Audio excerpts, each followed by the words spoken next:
In the fall of 2005, when I was 14, my parents and I returned to our family church after years of going to another that some friends had recommended.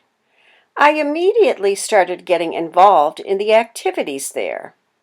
At the time, my mother's cousin's stepdaughter went there as well, and she and I did a lot of things together, such as helping with a spaghetti dinner that year.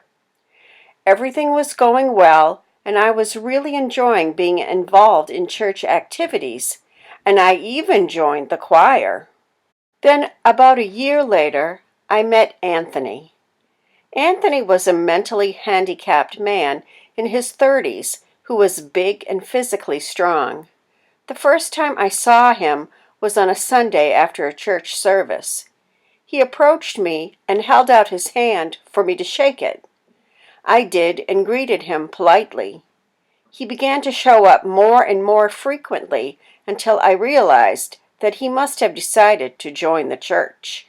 Shaking people's hands, I later learned, was something that he did a lot, but I noticed that he seemed to keep approaching me in particular to shake my hand more than anyone else. Not only that, but he would always greet me by saying, "Hey, Pat." Everyone calls me Patty, and Pat is a nickname I never use. His singling me out and being so casual with me when I was basically just an acquaintance began to make me feel very uncomfortable. For a while, I thought I was just overreacting. As time went on, however, it became clear that he was fixated on me. He joined the choir despite the fact that he just sat behind me and never made any attempt to sing at all. To make matters worse, I heard that he had been asking for prayer because of lust issues. I can't say for sure that those issues had anything to do with me, but it seems likely that they did. I learned that a couple who attended the church were picking him up and taking him there from the group home where he lived. He apparently wasn't one of their relatives, and I still don't know what their relationship is with him, but while he was at the church, he was free to roam about without supervision and was never reprimanded for inappropriate behavior. He got away with a lot of things that he shouldn't have, like raising his hand and yelling to get the pastor's attention while he was preaching a sermon. I know he was mentally handicapped, but that didn't mean people couldn't have taught him correct behavior. It also didn't mean he couldn't have become dangerous. Anthony was known for having a short temper, so if he ever had outright asked me to be his girlfriend and I refused, it's hard to say what he might have done.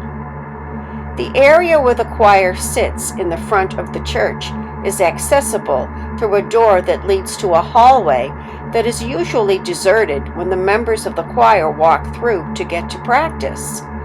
Many times I was afraid that I would encounter Anthony while I was walking alone down that hallway.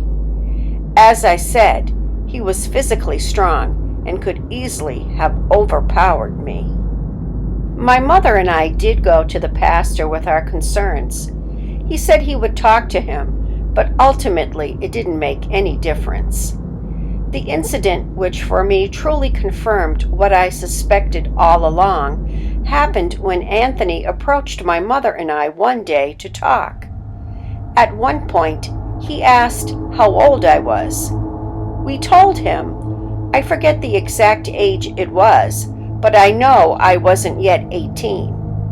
What he said next was chilling. "Still too young, huh?" I'm not sure what I was too young for, and I'm glad I never found out. Eventually, we stopped going to the church regularly, mainly because I felt so uncomfortable around Anthony, and no one was going to do anything to control him. The story doesn't quite end there. Recently, my family and I were shopping at our local Home Depot. My mother informed me that she had spotted Anthony walking around in the store, and at one point he happened to walk by us. I'm now 24, and he must be in his 40s now. My mother said hello to him, but he paid no attention to her and said nothing. She and I both noticed that he was just staring at me with a creepy look on his face. After all this time, he must still remember and have a thing for me, and that's scary. Creepy Mina here of the Worst Nightmare channel. This week is a short video, but it is my first subscriber submission.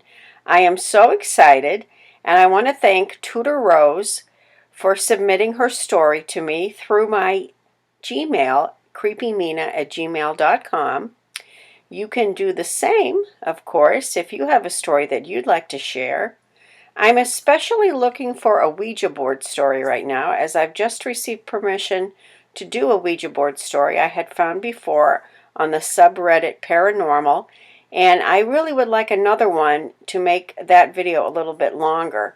So if you have a Ouija board story that you'd like to see narrated on this channel, please send email to creepymina@gmail.com. Please comment, give me a thumbs up, share, subscribe if you haven't already, and many thanks again to Tudor Rose for submitting her story to the Worst Nightmare channel. And stay safe.